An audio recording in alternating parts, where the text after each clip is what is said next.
Pois sí, vamos a ver. A reunión consistiu en 3-4 puntos.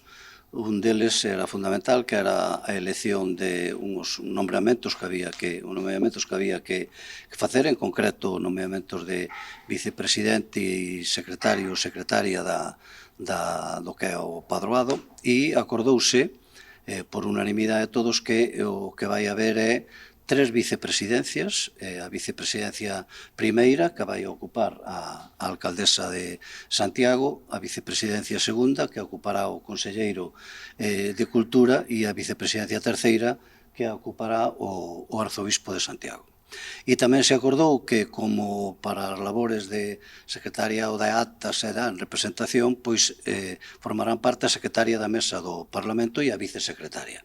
O sea, tratouse dunha maneira de integrar a todas as persoas e a todas as institucións dentro deste padroado, porque consideramos que é fundamental. Todavía queda moito por avanzar, porque o apuntaba o arzobispo e apuntaba a alcaldesa, non temos que resolver todavía estas cuestións da titularidade, da cesión do espacio. Mentras tanto, temos que buscar solucións intelixentes. Hoxe se adotaron unhas delas para poder seguir con esa dinámica de autorizacións sobre os eventos e actos que se realicen ali, e simultaneamente tamén constituir, empezar a traballar xa nese regulamento que nos permita ordenar e avanzar en todos estes pasos, pero o que quero destacar é a intelixencia e sintonía extraordinaria que hai en torno a este gran proxecto, que non é un proxecto de estas 4 institucións, que creo que é un proxecto de país, non é de toda Galicia.